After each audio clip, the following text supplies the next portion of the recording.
The cold Montana air bit through Sarah Mitchell's jacket as she approached the firing line, the weight of the Barrett M82 heavy in her arms. Around her, men twice her size whispered and smirked, waiting for the recoil to knock her flat. She'd heard it 100 times. "That rifle will break your shoulders, sweetheart." But they didn't know what drove her or the promise she'd made over a friend's grave. By sunset, she wouldn't just survive the rifle's legendary kick. She would shatter every distance record on the books. Before we jump back in, tell us where you're tuning in from, and if this story touches you, make sure you're subscribed, because tomorrow, I've saved something extra special for you. The Clearwater Precision Shooting Range always smelled of gunpowder and pine.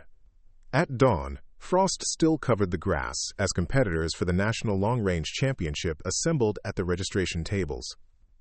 The morning sun cast long shadows across metal targets positioned at impossible distances, some barely visible even through high-powered spotting scopes. No one spoke much. The legendary 1,000-yard challenge waited just beyond the day's preliminary rounds, and each marksman or woman braced for it like the test of a lifetime. The chief range officer at the podium read names in a bored monotone. One by one, the shooters jogged forward, accepted a competitor's badge with their assigned firing position, signed a liability waiver, then filed back into formation. Routine, ritual, reassuring, until he called Sarah Mitchell. She stepped from the rear rank, 5'6", athletic but lean, hair pulled back in a tight ponytail, face composed into the unreadable mask veterans wear to keep strangers out. She was one of only 3 women on the roster of 75. The fact hung in the air like a bright flag no one admitted seeing. Men's eyes tracked her, some curious, some amused, some weighing and dismissing her in the same heartbeat. Sarah kept her gaze on the podium, boots crunching across the gravel. Behind her, a hiss of whispers rippled. Seriously? Thought they'd keep the lightweight divisions separate. She didn't slow, but as she reached the narrow lane that funneled competitors past the folding table, the boot of the man beside it slid 3 inches into her path. Later, she would replay the details, the deliberate angle of his ankle, the micro-smile that flickered across his face. But in the moment, there was only impact. Her toe caught leather, momentum hurled her forward. Knee met frozen gravel with a crack. Her competitor's badge skittered away. Clipboard and pen clattered to the ground. The range's breathing fell perfectly still. A single snort of laughter escaped the formation. Another answered. Laughter spread like fire on dry brush. Within seconds, it rippled around her. The competitor who tripped her, Hoffman on his name tape, crisp and new, murmured, "Oops!" Soft enough for plausible deniability, loud enough for her alone. Sarah exhaled once. Pain stung through her patella and up her thigh, but she made no sound as she gathered the clipboard. Her jacket shifted. A dull silver pendant glinted against her black thermal undershirt. Alexis Reynolds, engraved beneath crossed rifles. The only jewelry she owned. Someone saw it. She felt the flick of their attention. She tucked the pendant back, gripped her badge, and rose. Range Master Calloway stalked forward, boots thundering. He didn't offer a hand. Instead, he surveyed the silent semicircle of men, letting contempt sharpen his voice. This isn't recess, people. This is precision marksmanship. He barked each syllable. Your birth certificate doesn't guarantee a damn thing out here. Chuckles answered him. A phone emerged half hidden in a sleeve, recording. Sarah's eyes met his for the space of a heartbeat. Something in them, a marksman's steadiness, an old grief, made Calloway's expression flicker, but the moment passed. He jerked his chin. Move! She did, limping only until the eyes at her back lost interest. In the rear rank, she resumed her previous stance. No one whispered now. Instead, they edged centimeters away as if incompetence were contagious. She squeezed the plastic edge of her competitor badge until it creaked. Marked, she thought, not by blood or rank, but by the knowledge that every man here had just weighed her and found her breakable. Her mentor's voice drifted up from memory, clinical and unsentimental. When they dismiss you, say nothing. Let your shots correct their eyesight. Shots would come soon enough. The name reading droned on. Overhead, hawks wheeled, scanning for prey. Sarah's knee throbbed, but she held still, counting her breaths the way she had in competition finals. Slow and steady, pain compartmentalized behind mental doors. This, she reminded herself, was page 1 of a long story. Competition had never been about what happened to you, only about what you did next. When the final competitor received his badge, the rangemaster dismissed the formation. Men dispersed toward the equipment area or practice lanes. Talk exploded now that the formal silence had lifted. Sarah turned, intending to find ice for her knee. Hoffman materialized, swagger casual. "You okay there, Sarah?" he asked, friendly as a snake testing warmth. "Gravel's a hell of a teacher." She looked at him, expression unreadable. Lesson taken. Hoffman opened his mouth for another jab, but Rangemaster Calloway's shout summoned him away. He jogged off, and Sarah headed in the opposite direction, gates steady. Every step a declaration no one else could hear. Preparing and narrating this story took us a lot of time, so if you are enjoying it, subscribe to our channel. It means a lot to us. Now back to the story. At the edge of the range, she paused, letting the cold air fill her lungs. The Montana morning smelled of pine and frost, identical to the training days at Fort Benning.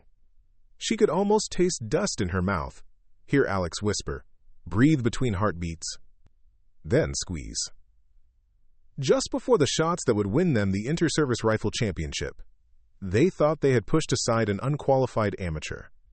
They had, in fact, challenged a former Army marksmanship instructor who had survived 3 deployments and the bureaucratic exile that followed her best friend's death. Sarah wasn't here to prove women could compete with men. She was here because a trophy remained unclaimed, and she knew how to claim it. Badge in hand, she pivoted toward the medical tent to disinfect the scrape, her back straight as a ruler. The first battle was already recorded, not the stumble or the range master's reaction, but the fact she had risen without letting them glimpse the hurt. Competition, she knew, is a stack of such moments. She had survived many. She would survive many more. And the men who laughed, they would learn sooner or later that some targets are easiest to hit right before they notice you're aiming at them. The medical attendant handed Sarah an ice pack without looking up from his paperwork. "Scraped knee," he muttered, checking a box. "Take 2 ibuprofen. Stay hydrated. Don't be a hero." She pressed the cold gel against her swelling kneecap and studied the competition schedule pinned to the tent wall. Tomorrow, 0800, qualification rounds, followed by preliminary distance shooting, basic stuff. Nothing she hadn't done 1,000 times in places where failure meant more than a lost trophy. "Mitchell," Rangemaster Calloway's voice boomed through the medical tent's thin walls. "Get your gear checked in. You're holding up processing." Sarah limped across the compound to a long table where a bored volunteer named Wilson processed equipment registration with the enthusiasm of a DMV clerk. "Name?" he asked without looking up. "Sarah Mitchell, competitor 247. Wilson's fingers paused over his keyboard. A smirk tugged at his mouth. "Oh yeah, the YouTube star." Saw the clip already. He turned his phone so she could see. 30 seconds of shaky footage showing her stumble, the laughter, the rangemaster's verbal lashing. The title read, "Female Shooter Faceplants on Day 1. "Funny thing," Wilson continued, pulling forms from a stack with deliberate slowness.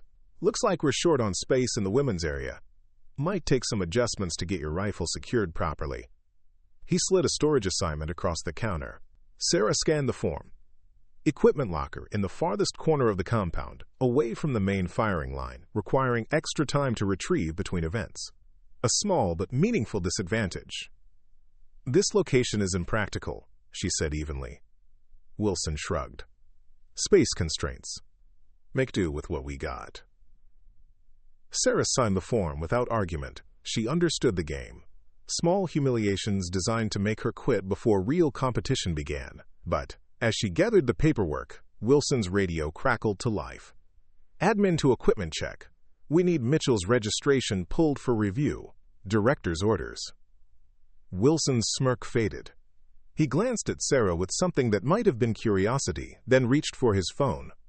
"Yeah, I'll have it ready in 10. Walking back to the competitor's lodging in boots that rubbed her already sore knee, Sarah felt eyes tracking her progress. Shooters stood in small clusters, their conversations dying as she passed. She caught fragments of whispers. Heard she was some kind of recreational shooter, probably knows how to hit a paper target at 25 yards. Give her a day before she withdraws from the Barrett event. The Barrett event, the crown jewel of the competition. Shots taken with the massive .50 caliber rifle at targets positioned at extreme distances. Its legendary recoil had been known to knock unprepared shooters completely off their feet. The event's previous winners formed an exclusive club of burly, experienced marksmen. In her small lodging room, Sarah arranged her gear with military precision. She checked her competition rifle, a custom Remington 700 in a first, .308 caliber, inspecting it for any damage from transport. This was her comfort zone, the familiar weight and balance of the weapon that had carried her through countless competitions. But in a hard-sided case beneath her bed lay something far more imposing. A Barrett M82A1, the .50 caliber rifle that inspired awe and respect among shooters worldwide. Few women had ever entered the Barrett competition. None had placed in the top 10. Her roommate, a former biathlon competitor named Rivera, watched from her bed. "Why didn't you just complain to someone?" she asked. "That equipment manager is obviously screwing with you." Sarah tested her injured knee, flexing it carefully. "Complaints are just confessions that you can't solve problems." Rivera nodded slowly. She'd grown up competing in a male-dominated sport. She understood the mathematics of keeping your head down. At evening chow in the competitor's dining hall, Sarah sat alone while conversations swirled around her. The cafeteria's acoustics carried voices clearly, but she doesn't even make it through the Barrett qualifying round. Probably withdraw before the 1,000-yard challenge. What's the point? They're just going to lower standards anyway.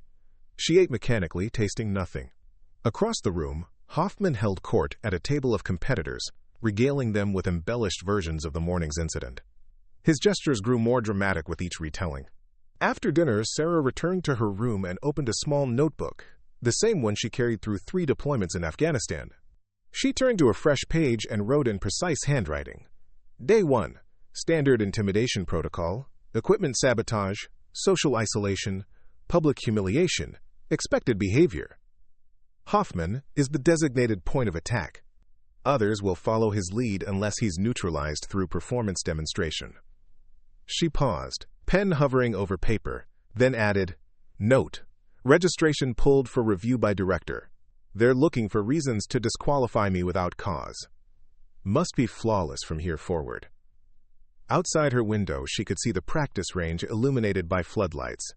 A few motivated competitors were running extra sessions, trying to fine-tune their adjustments for tomorrow's qualifiers.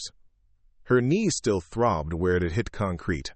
She pressed the joint carefully, testing for serious damage. Bruised but functional, she'd had worse. From her bag, she retrieved a small rangefinder and set it on the windowsill, quietly calculating distances to various landmarks visible from her room. While her classmates slept, she would memorize the terrain, finding reference points for wind indicators and distance markers. Rivera rolled over in her bed. You really think you can win this thing? Sarah closed the notebook, tucked it beneath her pillow. I don't think anything. I just do the work. But as she lay in the darkness, listening to the distant crack of practice rounds from diehards still on the range, she touched the outline of Alex's pendant through her t-shirt and made a silent promise. They want me gone. They'll have to break me first. And I've been broken before. It didn't take. Sarah's alarm buzzed at 5:30, but she was already awake. She'd learned in Afghanistan that the body remembers danger, even when the mind tries to rest. She dressed in her competition gear, double-checked her equipment, and slipped out into the pre-dawn darkness. The practice range stood empty under harsh floodlights. Sarah approached the first firing position, a prone setup with sandbag rests. She laid out her shooting mat, positioned herself comfortably, and began dry firing exercises, practicing her trigger pull and breathing without actually firing rounds.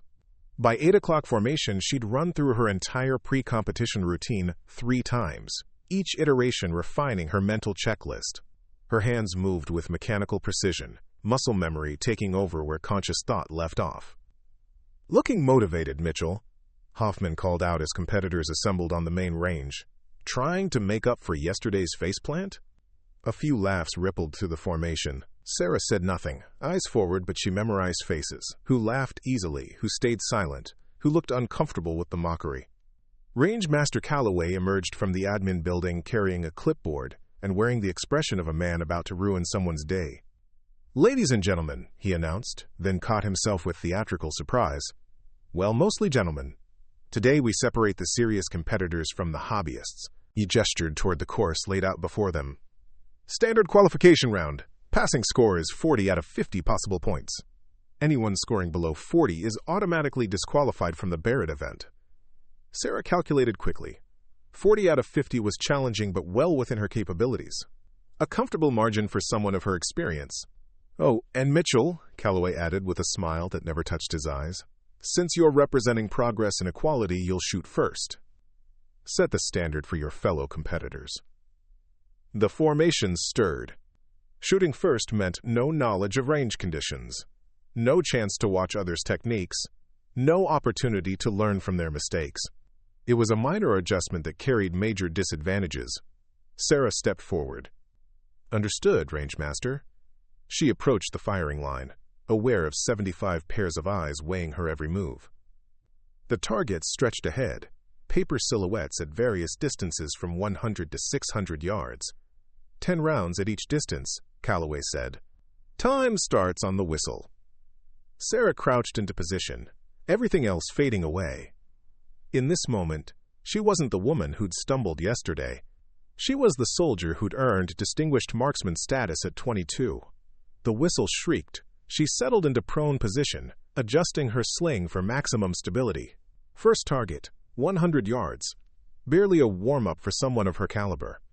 She controlled her breathing, found her natural respiratory pause, and squeezed the trigger. The rifle cracked. Center hit.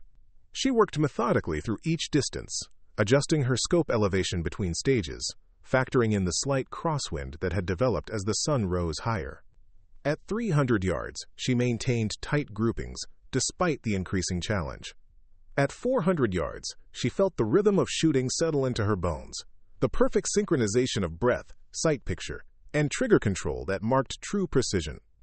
At 500 yards, the whispers behind her had died completely, replaced by a weighted silence. At 600 yards, the final distance, the targets appeared as tiny rectangles barely visible to the naked eye. She adjusted her scope one final time, calculated the wind drift, and fired her remaining rounds with machine-like consistency. When she fired her last shot, she engaged the safety, stood, and turned to face Rangemaster Calloway. He studied the target through a spotting scope, his expression unreadable. 47 out of 50, he announced, the words carrying the weight of grudging admission. But as Sarah walked back to rejoin the formation, she heard whispers that cut deeper than yesterday's laughter. Course must be easier than they said. Standards are definitely getting lowered. Lucky wind conditions. Wait till the Barrett event. The message was clear. Her success didn't prove competence. It proved the test itself was compromised. During the lunch break, Sarah sat alone again, mechanically eating a sandwich while reviewing her notebook. She'd added detailed observations about each competitor's reaction to her performance, mapping the social terrain like enemy positions. A shadow fell across her table.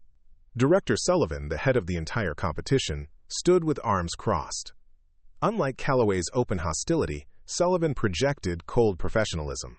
"Mitchell," he said, voice pitched low, "walk with me." They moved away from the crowded cafeteria toward a quiet corner of the grounds. Sullivan lit a cigarette, took a long drag. "You shot a decent qualification this morning," he began. Decent for someone with limited background in extreme long-range shooting. Sarah waited. In her experience, compliments from authority figures usually preceded body blows. "Here's the thing," Sullivan continued. "This program has an 80% failure rate for the Barrett event. 80% of the hardest, most motivated shooters in the country can't handle that rifle's recoil or master its ballistics." He flicked ash onto the ground. "You think you're special? You think your girl power inspiration story is going to carry you through the 50 caliber competition?" Each word landed like a physical blow, but Sarah kept her expression neutral. I've seen your competition record. Sullivan gestured toward the main range. Recreational shooter. Some mid-level championships. You've never handled a weapon with the destructive power of a Barrett. Never made the split-second calculations required at 1,500 yards. He dropped his cigarette, ground it under his heel. Do yourself a favor. Withdraw from the Barrett event now. Go back to your comfort zone with the lighter calibers. Leave the real shooting to people who understand what's at stake. Sarah met his gaze steadily. Is that an order, Director Sullivan? Sullivan's jaw tightened. It's advice from someone who's seen what happens when unqualified people try to handle that rifle. The recoil alone has dislocated shoulders. I appreciate the counseling, Sarah replied, her voice level as still water. But I'll let my performance speak for itself. Sullivan stared at her for a long moment, then shook his head. Your funeral. As he walked away, Sarah touched the pendant beneath her shirt. Alex's memorial was warm against her fingers, carrying the memory of shared ranges and whispered advice. Not my funeral, she thought. Not this time. That evening, she found a note slipped under her door. Medical appointment 0800 tomorrow. Mandatory physical evaluation. Sarah crumpled the paper, then smoothed it out again. They were escalating, probing for weaknesses, looking for any excuse to declare her unfit for the Barrett event. She opened her notebook to a fresh page and wrote, Day 2, performance dismissed as luck. Physical evaluation scheduled. Fishing expedition for medical disqualification. They're running out of obvious angles. Below that, she added, Note, Sullivan knows less than he thinks he does. File security holding. Outside her window, competitors were already gathering for evening practice sessions, comparing notes and building the bonds that would carry them through the challenging days ahead. Sarah watched from the shadows, alone but not lonely. She'd been alone before in places far more dangerous than a Montana shooting range. And she'd learned that sometimes the most powerful position was the one nobody expected you to occupy. Tomorrow would bring new tests, new attempts to break her resolve. But tonight, she would plan and prepare. And remember that competitions weren't won by the loudest voices or the biggest muscles. They were won by the people who refused to quit. Even when quitting was the only rational choice. Especially then. The competition doctor had kind eyes and a voice like warm honey. Dr. Melissa Parker spoke in the measured tones of someone trained to extract information from reluctant patients. So, Sarah, she began, settling into her chair behind the standard issue desk, how are you adjusting to the competition environment? Sarah sat ramrod straight, hands folded in her lap. The office smelled of antiseptic and air freshener. Nothing like the dust and sweat that had scented most of her real medical exams. No significant issues, ma'am. Dr. Parker smiled. Please call me Melissa. This isn't a formal evaluation, just a routine check-in. We do this with all competitors who might be experiencing unique stresses. Unique stresses? Well, you're one of only 3 women in the competition. That must create some additional pressure. Sarah recognized the opening gambit. Appear sympathetic while fishing for admissions of weakness. The pressure comes from the competition itself, not from other people's expectations. But surely you've noticed some resistance. Some competitors might not be comfortable with integrated events. The targets are the same for everyone, Dr. Parker. Dr. Parker made a note, her pen scratching across the yellow legal pad. Tell me about your motivation for joining this program. What drives you to pursue such an unconventional path? The question hung in the air like bait. Sarah could provide the expected answer. Breaking barriers. Proving women's capabilities. Inspiring the next generation. But she'd learned in Afghanistan that the truth, carefully rationed, was more disarming than elaborate lies. I want to be useful, she said simply. Useful how? In ways that matter. Dr. Parker leaned forward slightly. And you feel your current shooting classifications aren't meaningful? Sarah met her gaze. Recreational shooting keeps enthusiasts entertained. It's important work, but it's not the work I'm best suited for. What work would that be? The kind that honors promises. Another note. Another probe. Have you ever been in a situation where promises were all you had left? Sarah could deflect. Maintain her cover. play the role of ambitious amateur seeking validation. Or she could offer a single grain of truth. Not enough to blow her carefully constructed identity, but sufficient to plant doubt in the doctor's assessment. "Everyone who serves makes promises," she said quietly. "We just don't all keep them." The session continued for 45 minutes, a careful dance of question and deflection. Dr. Parker probed for signs of stress fractures, hidden trauma, psychological instability that might manifest under extreme pressure. Sarah provided textbook responses, confident but not cocky, motivated but realistic, aware of challenges but committed to success. As the appointment concluded, Dr. Parker offered her professional smile. "I'll file my report this afternoon," standard recommendation for continued participation. But as Sarah reached the door, the psychologist added casually, "One more thing. Have you experienced any intrusive thoughts lately? Flashbacks, nightmares, hypervigilance?" Sarah's hand paused on the doorknob. The question was too specific, too targeted. Someone had been asking about PTSD indicators. "No, ma'am," she replied. "Sleeping fine."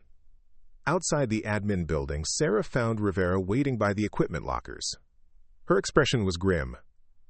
"We've got a problem," she said without preamble. "Hoffman's been spreading word that you're getting special treatment. Says the physical eval was actually a private coaching session to help you handle the Barrett's recoil." Sarah processed this information.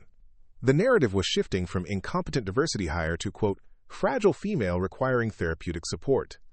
Either way, the message was the same. She didn't belong. What else? "Heard some guys talking about making the Barrett demonstration more realistic for you, whatever that means." That afternoon's evolution was the Barrett familiarization event. Competitors would handle the massive rifle under supervision, firing a limited number of rounds to understand its characteristics before the main competition. It was psychological warfare disguised as technical orientation. Sarah took her place in the line of competitors stretched along the firing line. The Barrett M82A1 laid before her looked like a weapon from another world. 15 pounds of precision-engineered metal, capable of delivering a 750-grain bullet with devastating accuracy. She laid behind it, adjusting her position, finding the optimal cheek weld against the stock.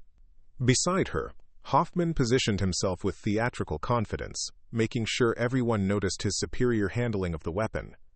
"This is where we separate the tourists from the operators," he announced, to no one in particular. 10 minutes into the orientation, after basic safety instructions, the range officers allowed the first round of live fire. One by one, competitors sent rounds downrange, feeling the legendary recoil for the first time. Some handled it well, their bodies absorbing the energy through proper positioning. Others flinched away, unprepared for the violence of the weapon's kick. A few looked genuinely shaken after firing. When Sarah's turn came, she heard the whispers intensify behind her. Several phones emerged, ready to capture the moment the woman was knocked flat by the Barrett's recoil. She settled into position, perfecting her grip, distributing her weight across the shooting mat. The rifle felt alien compared to her familiar competition weapons, but the fundamentals remained the same. She found her sight picture, calculated the basic windage, and controlled her breathing. The moment stretched into silence. She could feel the collective anticipation building around her. She squeezed the trigger. The Barrett roared, its massive muzzle brake directing the blast sideways. The recoil hammered into her shoulder like a mule kick, but her positioning was perfect. Body aligned behind the rifle, absorbing the energy instead of fighting it. The recoil hammer .50 caliber round hit dead center on the target, 800 yards downrange. Without pausing, she worked the action, chambering another round. Aim. Breathe. Squeeze. Second shot, slightly left of center but still within the bullseye. Third shot, perfect. She completed her 5-round allocation without a single miss, each shot controlled and deliberate, despite the punishing recoil. When she stood, her shoulder ached, but she showed no sign of discomfort. The range had gone completely silent. Even the range officers seemed stunned by what they'd witnessed. A 130-pound woman handling the Barrett, with more skill than competitors twice her size. Rangemaster Calloway walked slowly to where Sarah stood, examining her targets through binoculars. "Acceptable grouping," he said quietly. "Report to equipment check. They need to verify your rifles within regulation parameters." As Sarah walked off the line, Rivera appeared at her elbow offering silent support. "Did you see their faces?" she whispered. Together they walked toward the equipment area while whispers followed in their wake. "Did you see that?" She didn't even flinch. Who the hell is she? In her room that night, Sarah opened her notebook with hands that still hummed from the Barrett's vibration. She wrote, Day 3, Direct Confrontation. They played their strongest card, intimidation through weapon familiarization. Card failed. Below that, revealed more capability than intended. Cover story increasingly tenuous. Expect escalation. She closed the notebook and laid back on her narrow bed. Through the thin walls, she could hear muted conversations from other rooms, competitors processing what they'd witnessed, recalibrating their assumptions about the woman they'd dismissed as a publicity stunt.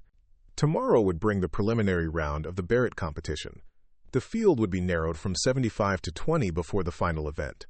New challenges, new attempts to break her. But tonight, for the first time since arriving at Clearwater Range, Sarah Mitchell allowed herself a small smile. They'd thrown everything they had at her, and she was still here. Still breathing, still fighting, still proving that some doors, once opened, couldn't be slammed shut again. Sarah woke at 3:30 to find a manila envelope slipped under her door. No postmark, no official letterhead, just her name written in block letters across the front. Inside, a single photograph. Her face, contorted in pain from the Barrett's recoil, despite her outward appearance of control. Below the image, someone had written, "This is what failure looks like. Save everyone the embarrassment."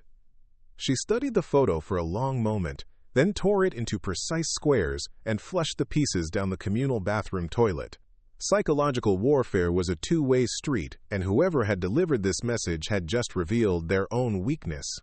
They were rattled enough to operate outside official channels. In her notebook, she wrote, "Anonymous intimidation attempt. Photograph suggests surveillance during yesterday's Barrett orientation." Someone documented expected failure. Had to improvise when outcome didn't match prediction. Below that, opportunity. Unofficial harassment indicates official channels insufficient. They're making mistakes. At morning formation, Sarah noticed a shift in the dynamics. Conversations died when she approached, but the silence felt different. Less dismissive, more wary. Rivera fell into step beside her as they jogged toward the equipment area. "Word's getting around," she said quietly. "About yesterday. Some guys are saying you've got to be military to handle a Barrett that well." Sarah kept her eyes forward. "What are you saying?" "I'm saying your recreational shooter cover story's wearing thin. People are asking questions." She'd expected this moment. Her demonstration with the Barrett had crossed the line from impressive to impossible for someone with her supposed background. The performance gap was too large to ignore. Questions like what? Like why a hobby shooter moves like someone who's done this professionally. Like why you know exactly how to manage recoil under stress. Like why your composure is off the charts. They reached the equipment area, but Rivera caught her arm before they entered. "Look, I don't know what your real story is, and I don't need to know. But if you've got professional experience, now might be the time to let people know, because they're not just trying to disqualify you anymore. They're actively trying to hurt you." Sarah considered the advice. Revealing her true background would end the harassment, earn instant respect, and probably guarantee her place in the finals. It would also compromise 8 years of carefully maintained personal boundaries and potentially expose painful history she'd worked hard to compartmentalize. "I am what my registration says I am," she replied. "Everything else is just practice paying off." Rivera nodded, accepting the non-answer. But as they entered the equipment area, Sarah caught fragments of conversation from nearby tables. Heard she was asking about advanced ballistics calculations. Moves like military, not civilian. Thompson said she had Army marksman patches in her bag. The rumor mill was working in her favor, creating speculation that was both more and less than the truth.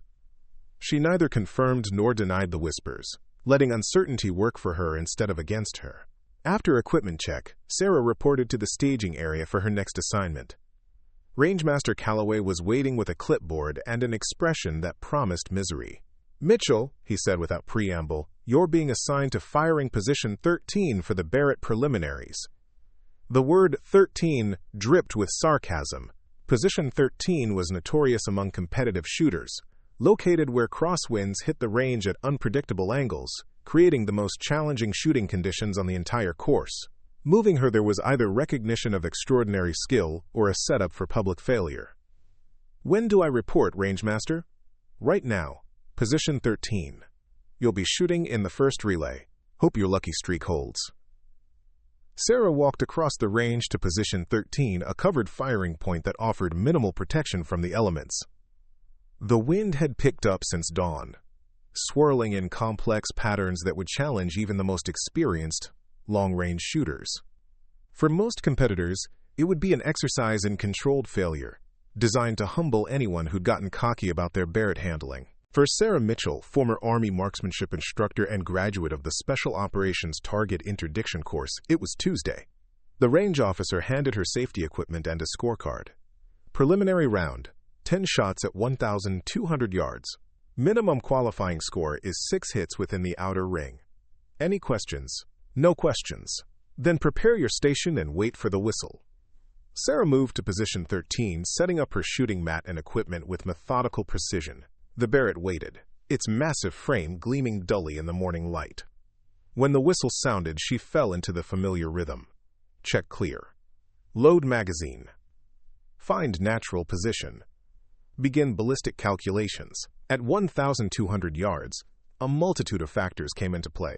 Temperature, humidity, barometric pressure, wind speed at multiple points along the bullet's path, even the Coriolis effect from the Earth's rotation. The 50 caliber round would drop nearly 20 feet over its flight path. She made her calculations quickly but thoroughly, factoring in the tricky crosswinds that made Position 13 so notorious. When she was satisfied, she settled in behind the rifle. Breathe in, partial exhale, hold, squeeze, the Barrett roared.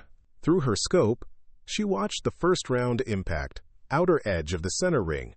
Not perfect, but well within qualifying parameters. She adjusted slightly for the observed impact. Second shot, closer to center. Third shot, dead center. By the 5th round, she'd drawn a crowd. Competitors and range officers alike gathered behind Position 13 to watch the woman in the worst firing position putting on a shooting clinic. The whispers were audible now. No way she's calculating those adjustments on the fly. That's Special Forces level windage correction. Sarah blocked out the commentary, focusing only on the rifle beneath her and the target downrange. Each shot a separate problem, each solution bringing her closer to the goal she'd set 3 years ago when she made a promise over Alex's flag-draped casket. 7th shot, 8th, 9th. By the final round, Position 13 had gone completely silent. Every eye fixed on the petite woman handling the massive rifle with the calm assurance of someone born to it. 10th shot.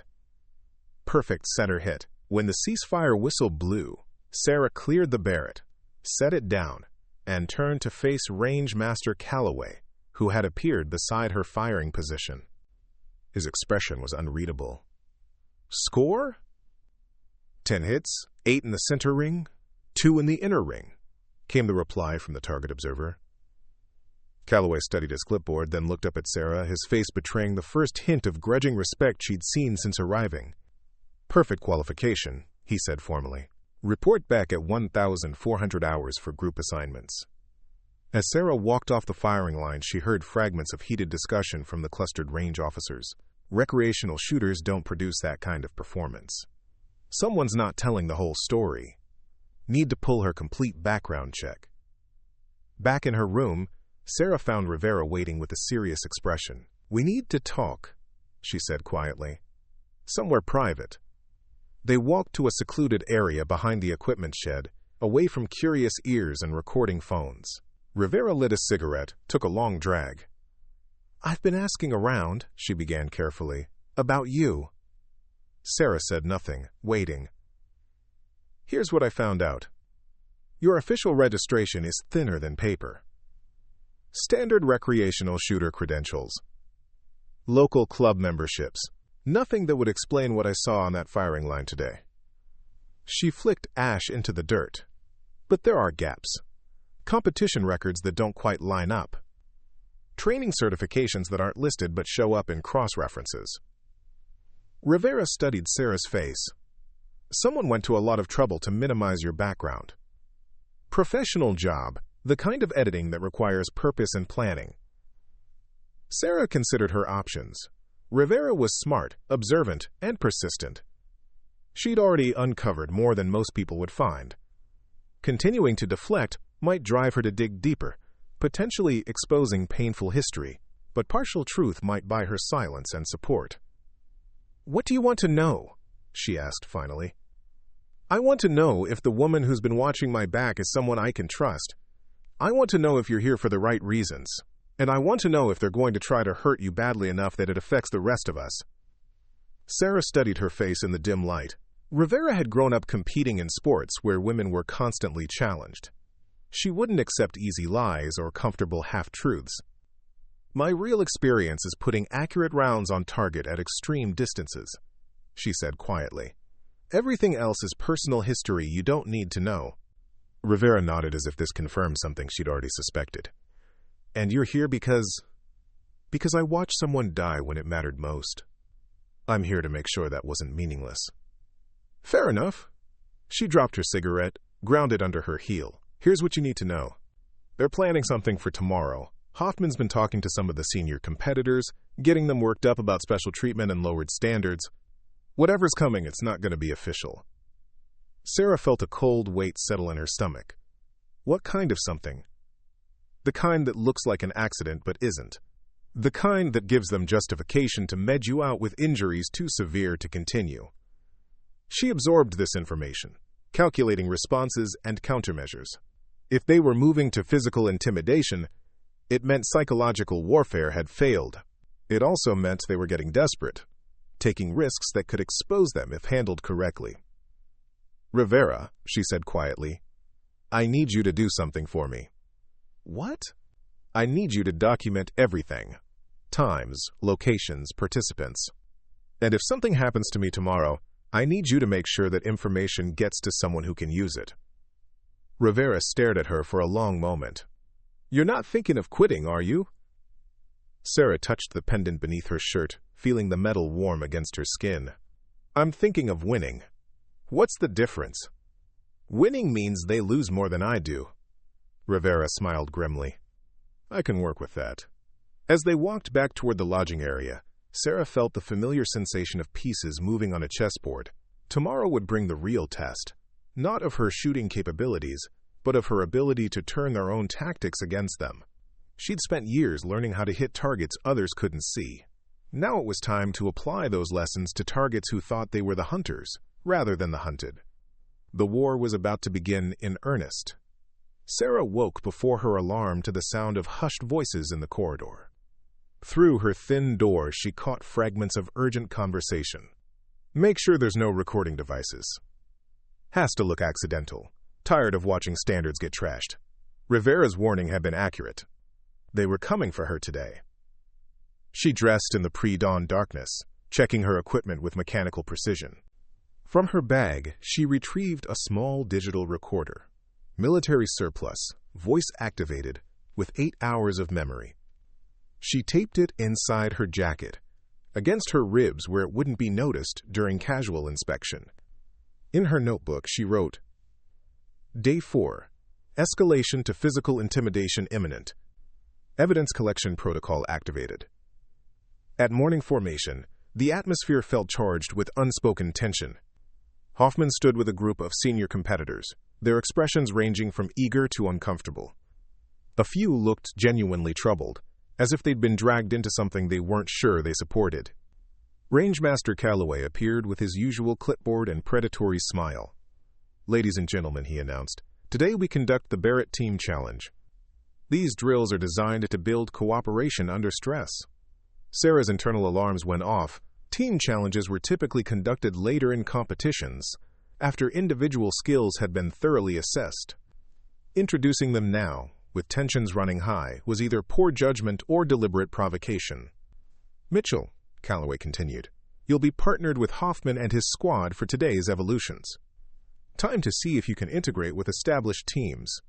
The assignment was obvious manipulation, pairing her with the competitor most hostile to her presence.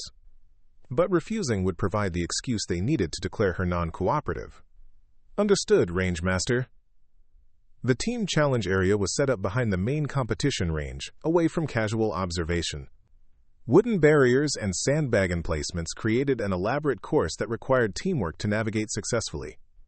Standard stuff, except for the absence of safety monitors and medical personnel.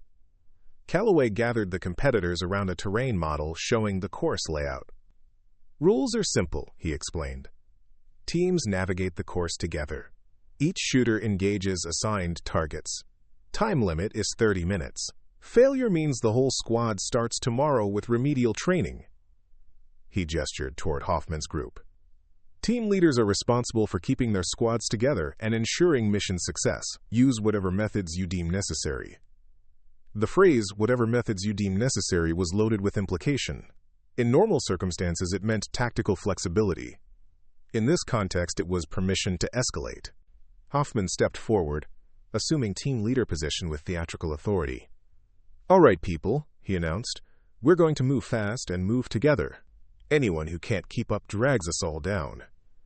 His eyes found Sarah's. The message was clear. They approached the first position, a prone firing point that required teammates to spot for each other while engaging distant targets. Standard procedure was for shooters to rotate through the position, while others provided wind calls and target identification. "Mitchell goes first," Hoffman ordered. "Let's see what she's made of."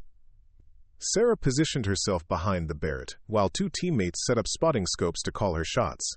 She adjusted her position, found her sight picture, and waited for target coordinates. Target Alpha, 1,400 yards, wind from 3 o'clock at 12 miles per hour, came the call from her right. She made rapid calculations, adjusted her scope, and prepared to fire. Just as she began to squeeze the trigger, she felt a boot press against her calf, disturbing her carefully aligned position. The Barrett fired, the round sailing wide of the target. "Miss," Hoffman said loudly. "Guess we need to work on fundamentals." They tried again. This time, Sarah made it halfway through her breathing cycle before someone accidentally bumped the shooting platform, throwing off her aim. Another miss. "Communication breakdown," Hoffman announced to the watching squad. "We'll get it right eventually." The pattern continued through each stage of the course. Equipment failures that weren't quite failures. Timing errors that weren't quite errors. Each incident plausibly deniable. Each one designed to make her look incompetent. At the moving target station, Sarah made it halfway through her engagement sequence before someone accidentally knocked over her ammunition box, scattering rounds across the dirt. During the rapid-fire exercise, a teammate's elbow found her ribs just as she began to shoot, sending her rounds wide of the mark. By the time they reached the final station, a simulated sniper hide that required absolute stillness and coordination, Sarah was recording every incident, cataloging every accident, timing every sabotage attempt. "Last one," Hoffman announced as they gathered at the hide position. "We all work together, nice and smooth." Sarah set up behind the Barrett, adjusting her position carefully. The target was the most challenging of the day, a small steel plate at 1,600 yards that would require perfect execution to hit.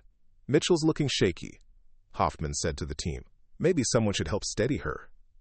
The teammate beside her, a former competitive shooter named Thompson, suddenly gripped her upper arm. "Don't want you to miss again," he said with false concern. But instead of steadying her, his grip tightened into a restraint. Sarah tried to pull free, but Thompson's superior size and leverage gave him control. "Let go," she said quietly, her voice carrying clearly in the morning air. "Just trying to help," Thompson replied, his grip tightening further. "Wouldn't want you to embarrass yourself." Sarah looked at Hoffman, who was watching with obvious satisfaction. Around the hide, other teammates shifted uncomfortably. Some clearly in on the plan, others beginning to realize they were witnessing something that crossed lines. "Thompson," Sarah said, her voice carrying the flat authority she'd used in combat situations. "Release my arm now." Something in her tone made Thompson hesitate. For a moment, the masks slipped, and he saw not a struggling female competitor, but someone who had given orders in situations where lives depended on it. "I said, let go." Thompson's grip loosened slightly. Sarah didn't waste the opportunity. Using techniques learned in combat training, she pivoted her arm against his thumb, the weakest part of any grip, and broke free. But the sudden movement sent her rolling sideways out of the hide position. As she tried to catch herself, her hand closed around the barrel of the Barrett, still hot from previous firing. The searing metal burned into her palm. The pain was instant and severe. But as she pulled back from the rifle, Sarah heard the sound she'd been waiting for. Genuine concern from some of the watching teammates. Jesus, is she okay? That looked bad. Should we call medical? Rivera pushed through the group, dropping to her knees beside Sarah. Mitchell, talk to me. How bad is it? Sarah nodded, examining her hand for serious injury. Second-degree burn across her palm, blistering already starting, but nothing that would permanently affect her shooting. I'm fine, she said, accepting Rivera's help to stand. Like hell you are, Rivera shot back, her voice carrying across the training area. Someone needs to explain why safety protocols weren't followed. Hot barrels are supposed to be flagged. Hoffman climbed down from the hide position, his expression shifting from satisfaction to concern as he realized the situation was spiraling beyond his control. It was an accident, he said quickly. Training injuries happen. Do they? Rivera stood, facing Hoffman directly. Because from where I was standing, it looked like Thompson was grabbing her arm right before she fell. You're seeing things wrong, Hoffman replied, but his voice lacked conviction. Sarah struggled to her feet, waving off offers of assistance. Every eye in the training area was focused on her now, some hostile, some sympathetic, most simply calculating what they'd witnessed. Medical check, she announced clearly. I want a medic to document this injury. The request was tactically brilliant. If she was seriously hurt, medical documentation would create an official record of the accident. If she wasn't seriously hurt, it would demonstrate that the harassment had failed to achieve its objective. Rangemaster Calloway appeared as if summoned by crisis instinct. He surveyed the scene, Sarah standing, but obviously injured, competitors grouped into uncomfortable clusters, tension thick enough to cut. What happened here? He demanded. Hoffman stepped forward. Training accident, Rangemaster. Mitchell grabbed a hot barrel during a position adjustment. That's not what happened, Rivera interjected. Thompson grabbed her arm and... I was helping stabilize her position, Thompson interrupted. She was unsteady. Calloway's eyes moved between the participants, reading the subtext. This situation had escalated beyond simple hazing into something that could generate official scrutiny. Medical evaluation, he ordered. Full documentation. Everyone else back to the staging area for equipment maintenance. As the crowd dispersed, Sarah caught Rivera's arm. Thank you, she said quietly. For what? For making them go on record with their lies. The medical examination revealed exactly what Sarah had expected. A significant second-degree burn requiring treatment, but not serious enough to justify removal from competition. More importantly, the documentation process created something more valuable than medical records. It created witnesses. The medic, a retired Army combat medic named Martinez, was thorough and professional. He photographed the injury, measured the burn pattern, and recorded detailed descriptions of how the wound supposedly occurred. These friction marks on your forearm, he noted during the examination. They're consistent with restraint, not accidental contact. Sarah met his eyes. I wouldn't know, Doc. I just fell. Martinez nodded, understanding the message. His report would contain medical facts that spoke louder than any testimony. That evening, Sarah sat in her room, her hand wrapped in sterile bandages, updating her notebook when Rivera knocked on her door. She entered carrying a tablet computer and wearing an expression of grim satisfaction. You need to see this, she said, setting the device on Sarah's desk. The screen showed an internal competition message board where participants shared information and tips. Someone had posted a detailed account of the morning's training accident, complete with timestamps and participant names. Who wrote this? Sarah asked. Someone who was there. Someone who didn't like what they saw. The post was clinically factual, describing events without editorial comment. But the implications were clear. What had been presented as an accident contained elements that suggested deliberate action. More importantly, the post had generated responses.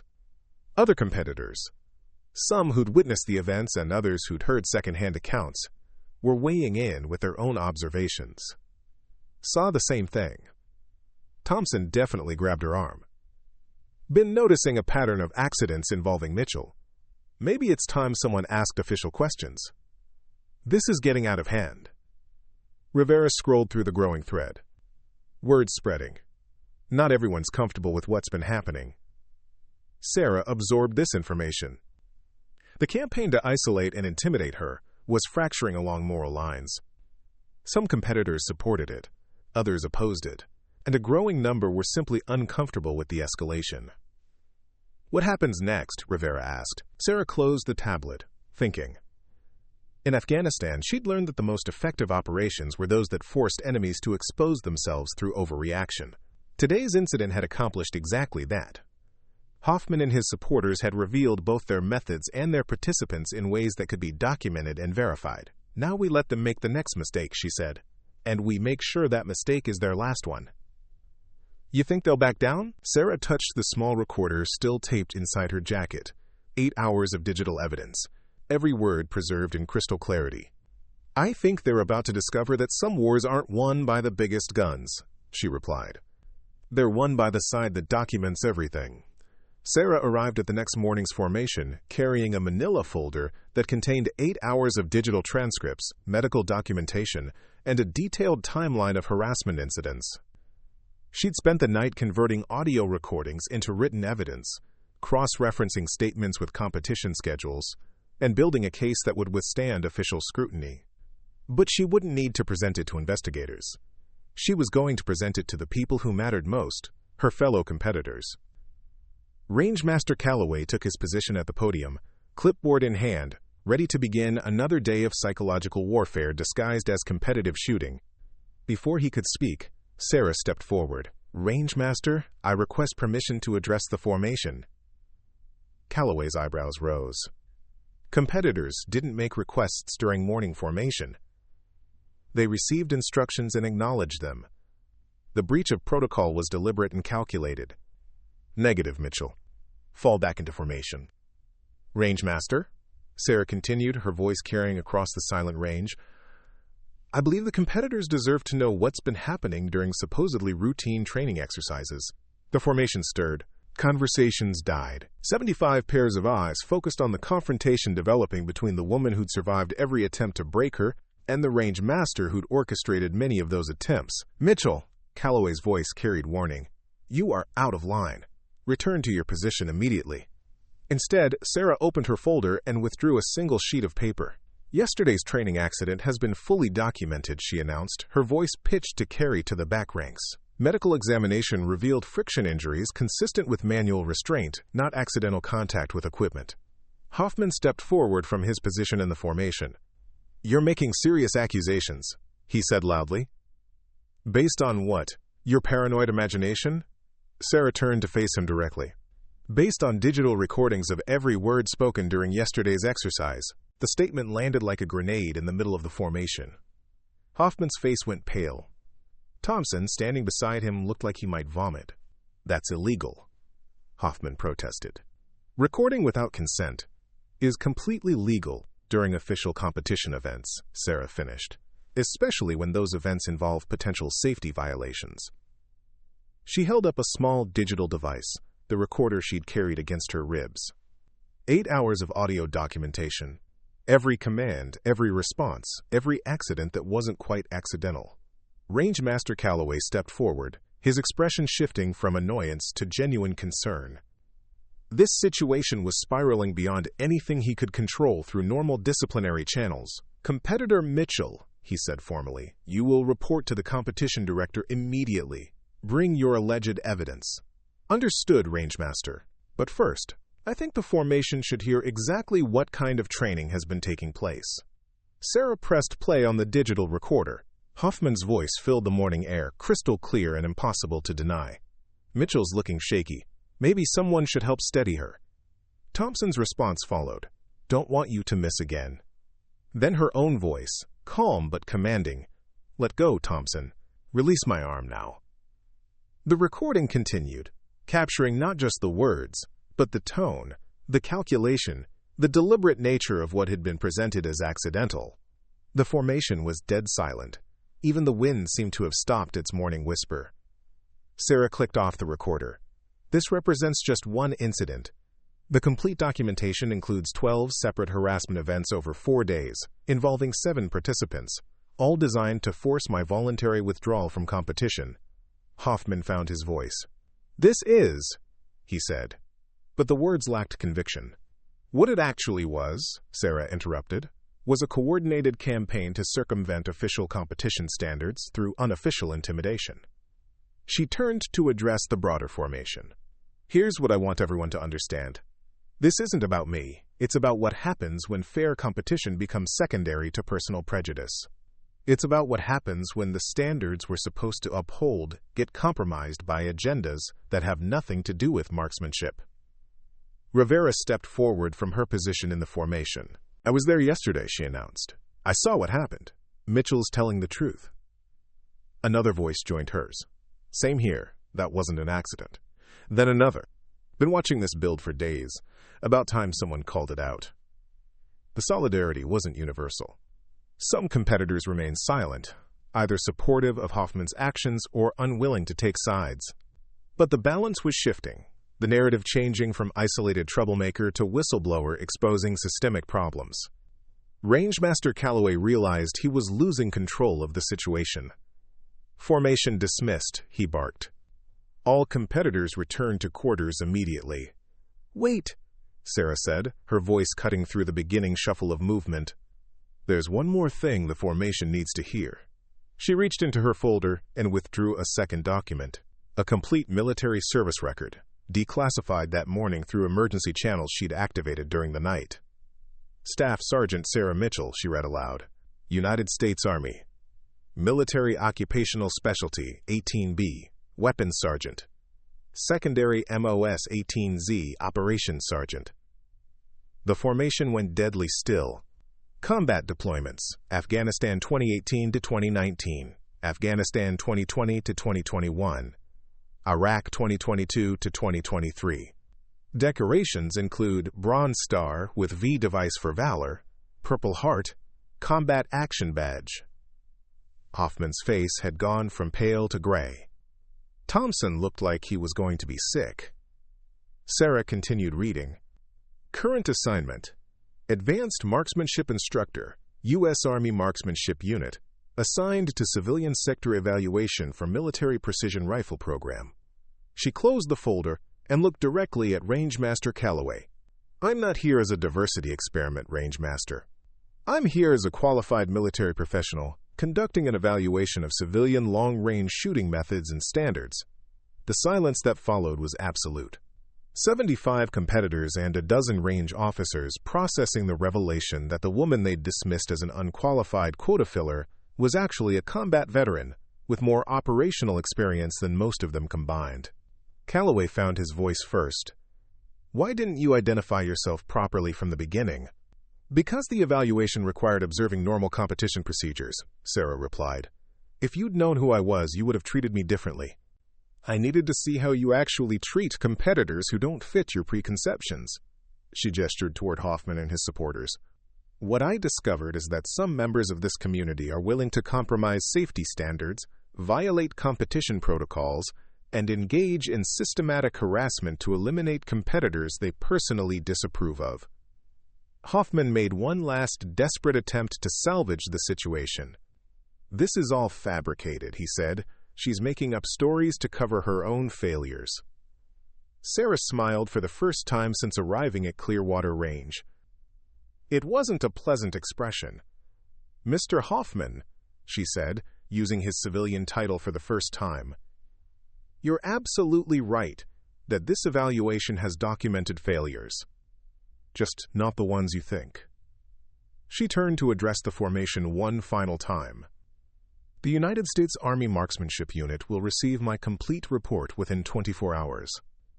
That report will include recommendations for policy changes, personnel actions, and training modifications based on what I've observed here."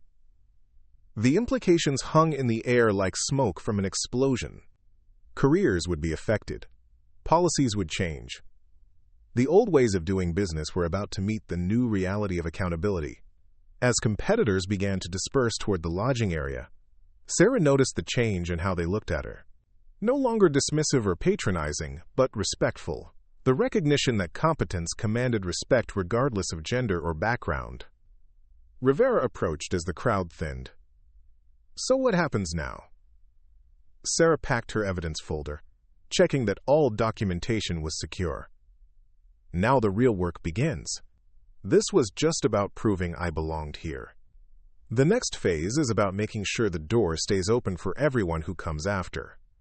She looked across the range toward the Barrett firing positions where she'd fallen, bled, and ultimately triumphed. "Change isn't a destination," she said quietly. "It's a process, and processes require maintenance." Director Sullivan appeared at her elbow, his expression unreadable.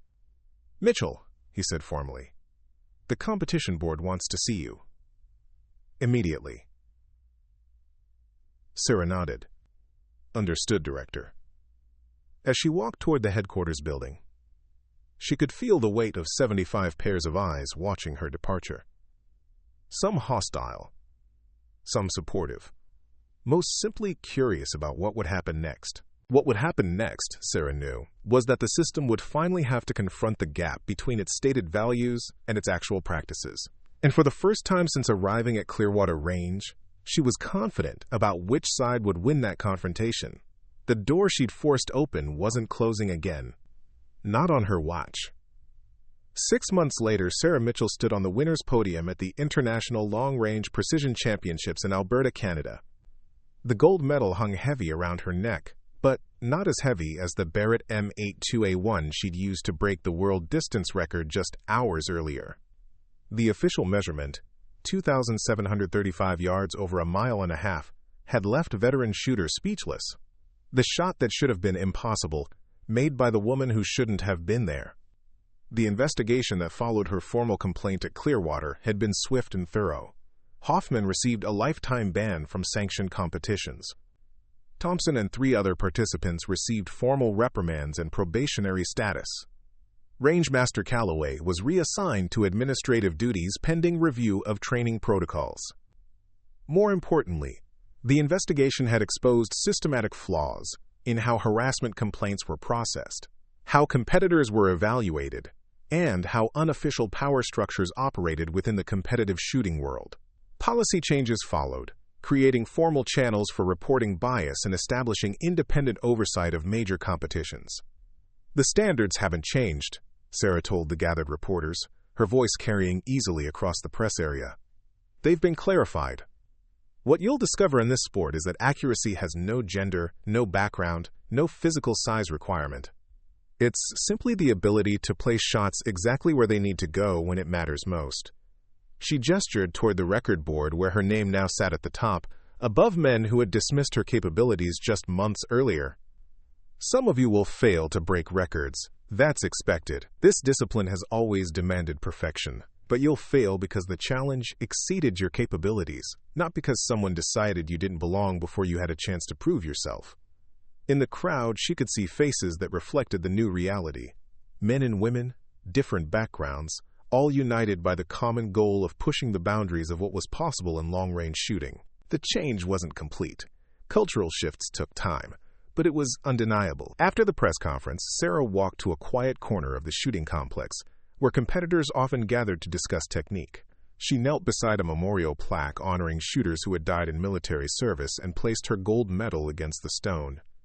"Mission complete, Alex," she whispered. "The record's broken, the door's open, and the next woman who has to take an impossible shot will have been trained by people who understand that excellence knows no gender." Rivera appeared beside her, now wearing the patches of a national team coach. "Penny for your thoughts?" Sarah stood, brushing snow from her knees, just keeping a promise. "To who?" "To everyone who comes after."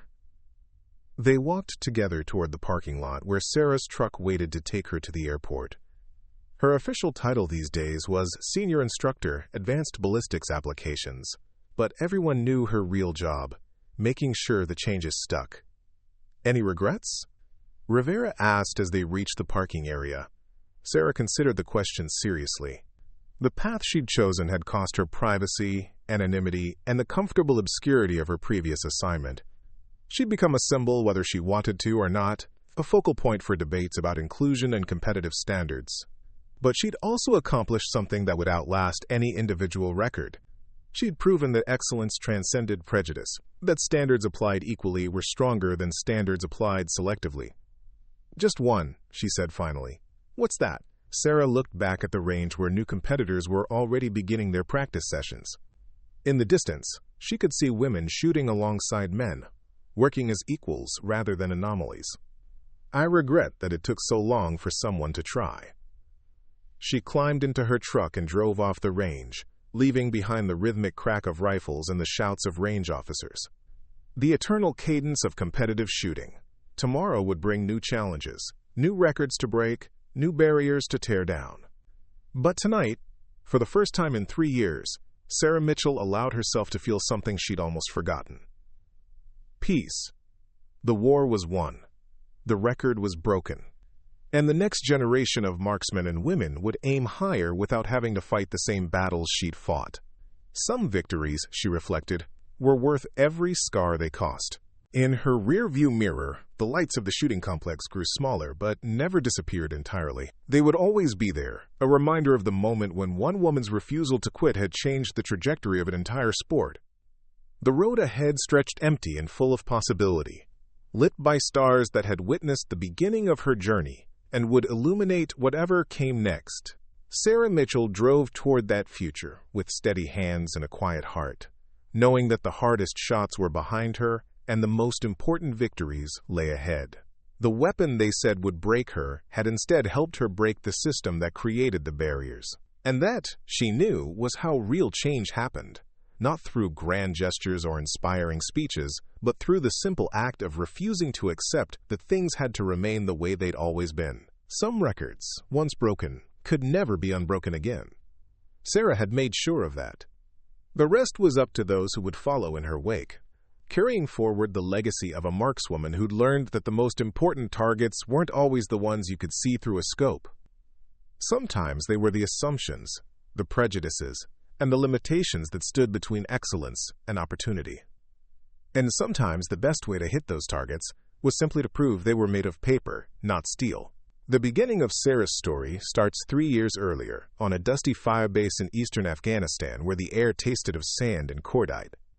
She and Alex Reynolds had been deployed as part of a special operations task force, their skills as marksmen putting them in high demand for overwatch and force protection. That morning had begun like any other: equipment checks, weather calculations, mission briefing. Nothing to suggest it would become the day that would reshape Sarah's entire future. "Winds picking up from the east," Alex noted, making adjustments to her scope.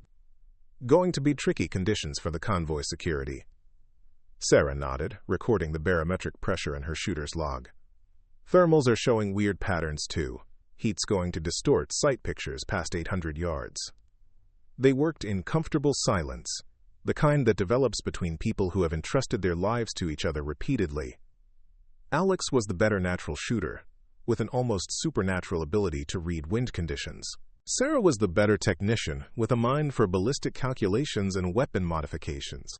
Together, they were the most effective sniper team in the task force, with confirmed Overwatch protection on 17 missions without a single friendly casualty. "Hey," Alex said suddenly, looking up from her rifle. "You ever think about what we're going to do when this is over? When we're back in the world?"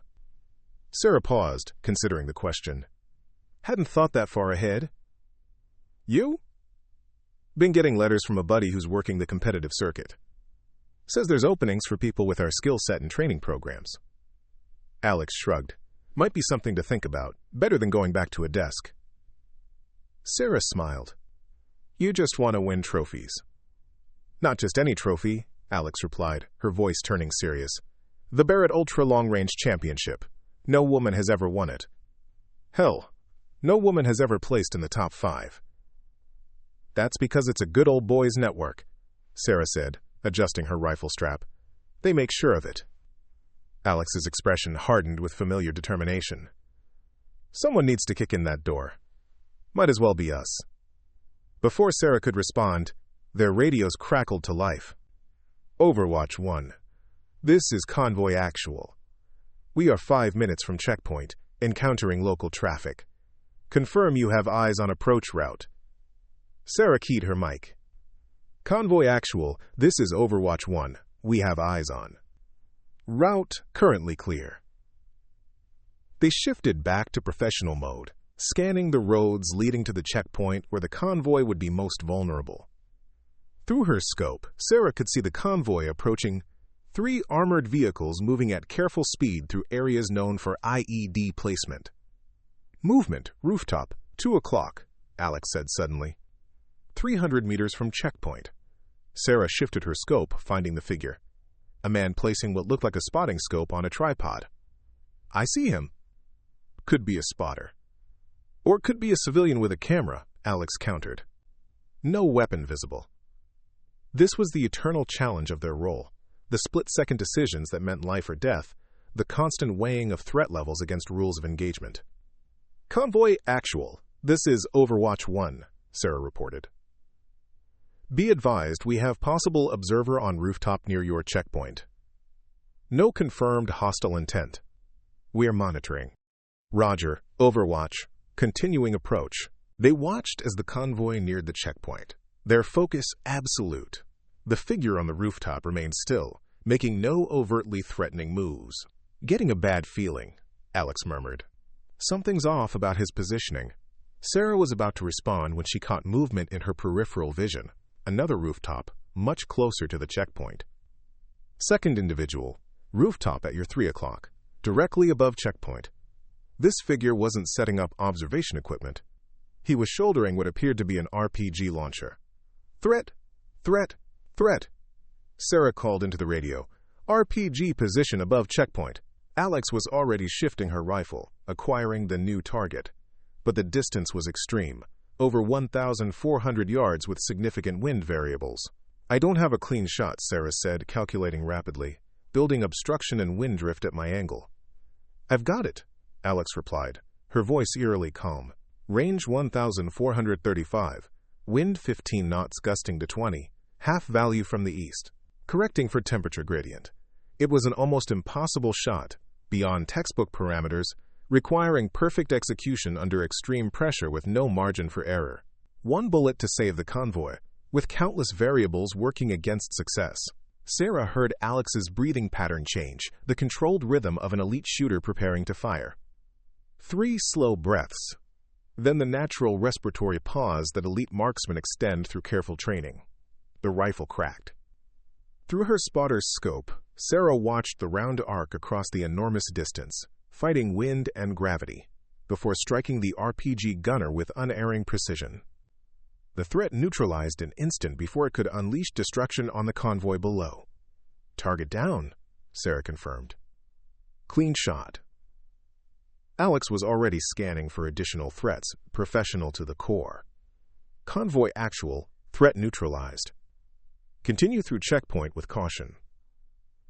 What happened next would replay in Sarah's nightmares for years to come. The first spotter they'd observed wasn't a spotter at all, but a secondary shooter positioned specifically to target anyone who might eliminate the RPG threat. As the convoy rolled through the checkpoint, he emerged with a rifle of his own. Sarah saw him first. Second shooter, original rooftop! She shifted her rifle with practiced speed, but Alex was faster, already moving to acquire the new threat.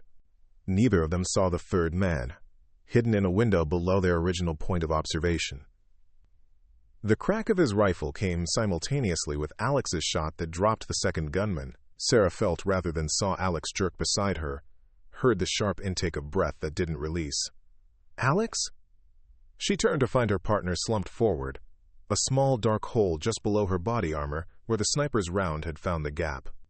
What followed was a blur of desperate first aid, frantic radio calls, and the hellish wait for medical evacuation. Sarah worked mechanically, applying pressure to the wound, administering emergency medical care, whispering fierce encouragements. Stay with me, Reynolds. That's an order. Alex's eyes fluttered open, surprisingly clear despite the shock setting in. Did I get him? The second shooter? You got him. Clean shot. Convoy's safe. A ghost of a smile crossed Alex's pale lips. That was nearly 1,500 yards. Might be a record. "Save it for your trophy speech," Sarah said, her voice steady even as her hands shook. "You can brag all about it when we're stateside." Alex's hand found hers, squeezing with surprising strength. "Listen to me. The Barrett Championship. Someone has to do it. We will. Next year. Together." "No." Alex's voice was fading, but her eyes remained locked on Sarah's. "You have to do it. Break the record. Kick in the door. Promise me." Before Sarah could answer, the medevac team arrived in a swirl of dust and urgency, taking over Alex's care with practiced efficiency. As they loaded her onto the helicopter, Alex reached out one final time, her fingers closing around her dog tags. "Promise me, Mitchell." "I promise," Sarah replied, removing the tags and pressing them into Sarah's hand. "But you're going to be there to see it." "That's an order." The helicopter lifted off, carrying Alex toward advanced medical care. But Sarah already knew, with the fatalistic certainty that comes from seeing too many battlefield injuries, that her friend wouldn't survive. The wound was too severe, the damage too extensive. 3 days later, the confirmation came. Sergeant First Class Alexis Reynolds had died of complications from her injuries. Her final act had saved a 12-person convoy from ambush. Her shot, officially measured at 1,473 yards under adverse conditions, would be recorded in the unit's history as one of the most remarkable feats of marksmanship under combat conditions. At the memorial service, Sarah stood ramrod straight, her face a mask of military stoicism. When they presented her with Alex's posthumous Silver Star, she accepted it with a formal nod, betraying nothing of the storm raging inside her. It was only later, alone in her quarters, that she allowed herself to break. She wept not just for the loss of her friend, but for the senseless waste of extraordinary talent, for the doors Alex would never kick open, for the records she would never break. When the tears finally subsided, Sarah opened her footlocker and removed a worn competition flyer that Alex had kept, the Barrett Ultra Long Range Championship, featuring the world's most challenging test of extreme distance marksmanship. She traced the event details with her finger, remembering Alex's words. "Someone needs to kick in that door. Might as well be us." Now it would have to be her alone. Sarah folded the flyer carefully and placed it in her journal, alongside Alex's dog tags. Then she began to write a detailed plan for what would come next. Training regimens, equipment specifications, competition qualifications, administrative requirements. The path ahead would be difficult. The competitive shooting world was notoriously resistant to newcomers, especially female ones. The Barrett Championship represented the pinnacle of that resistance, an old guard protecting their territory with unwritten rules and institutional barriers. But Sarah Mitchell had faced worse odds on dusty rooftops, where miscalculations meant death. She had made a promise to her friend, and in the world she inhabited, promises were sacred things. The journey from that firebase to the Clearwater Range would take 3 years. 3 years of dedicated training, bureaucratic battles, and systematic preparation. She would face resistance at every turn, from military channels reluctant to release her from combat duties to civilian shooting organizations skeptical of her qualifications. But with each obstacle, her resolve hardened. She wasn't just shooting for herself or even for Alex's memory. She was shooting to prove that excellence transcended gender, that doors meant to remain closed could be kicked open with enough precision and determination. The Barrett .50 caliber rifle would become both her greatest challenge and her most potent ally. Its massive recoil, the very thing her detractors claimed would break her shoulder, would instead become the tool she used to break records and shatter expectations. On dark nights when doubt crept in, she would touch Alex's dog tags and remember her friend's final words. "Break the record, kick in the door.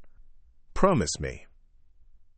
It was a promise Sarah Mitchell intended to keep, no matter how many shoulders tried to block her way. The day after the press conference in Alberta, Sarah received an unexpected email from the Barrett Manufacturing Company. The message was brief and to the point. "Ms. Mitchell, your achievement has redefined what's possible with our rifle. We would be honored if you would consider joining our development team as a consultant for the next generation of long-range precision systems. Our designers believe your insights could help us break barriers we haven't even identified yet." She smiled as she read the final line.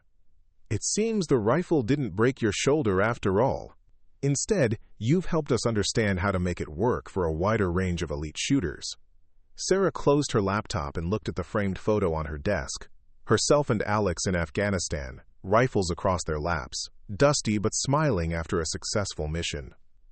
Beside it sat the world record certificate and, most precious of all, Alex's dog tags, now mounted in a simple frame. "We did it, Reynolds," she said quietly. Doors wide open now. Outside her window, the Montana mountains rose against a perfect blue sky. Ideal shooting conditions for those who knew how to read the subtle signs of wind and air density. Somewhere out there, a new generation of marksmen and women were preparing for their own impossible shots, unaware that the barriers that would have blocked their path had already been removed by someone who refused to believe that some doors weren't meant to be opened. Sarah Mitchell picked up her keys and headed for the range. There were still records to break, still barriers to overcome. The work wasn't finished yet, but the shoulder that everyone said would break had instead broken something far more important: the myth that certain achievements were beyond the reach of those who didn't fit the traditional mold. And that was a shot worth taking, every single time. The next morning, Sarah stood before a group of 30 new competitive shooters, a mixed class of men and women who had signed up for her advanced long-range precision course. Their faces showed the familiar mixture of anticipation, skepticism, and awe that greeted her at every new teaching assignment. "Before we begin," she said, setting her rifle case on the table, "I want to address something important. Each of you came here with different backgrounds, different physical capabilities, and different expectations." She opened the case, revealing the Barrett that had carried her to the world record. "This rifle doesn't care about any of that. It doesn't care about your gender, your size, your background, or what anyone told you was impossible. It cares about one thing only: whether you understand the fundamental principles of precision shooting and have the discipline to apply them consistently." She lifted the massive weapon with practiced ease. "Everyone who told me this rifle would break my shoulder missed something important. They were so focused on the recoil, on the power of the weapon, that they failed to understand that shooting isn't about strength. It's about technique, preparation, and the willingness to solve complex problems one variable at a time." Sarah set the rifle down and looked at each student in turn. "Some of you have been told there are shots you can't make, competitions you can't win, barriers you can't overcome. Today is the day you stop listening to those voices. Today is the day you start proving them wrong, one shot at a time." She gestured toward the firing line where targets waited at progressively challenging distances. "The fundamentals remain the same whether you're shooting at 100 yards or 2,700. Proper position, breath control, trigger discipline, wind reading, ballistic calculation. Master those elements, and there's no record you can't break, no barrier you can't overcome." A young woman in the front row raised her hand hesitantly. "But what about when people actively try to stop you? When they don't want you to succeed?" Sarah recognized the uncertainty in her voice, the same doubt she had battled during those dark days at Clearwater Range. "Then you do what marksmen have always done," she replied. "You focus on the target, not the distractions. You control what you can control. You let your results speak for themselves." She picked up a round for the Barrett, holding it so everyone could see. "Up next, you've got 2 more standout stories right on your screen. If this one hit the mark, you won't want to pass these up. Just click and check them out. And don't forget to subscribe and turn on the notification bell so you don't miss any upload from us."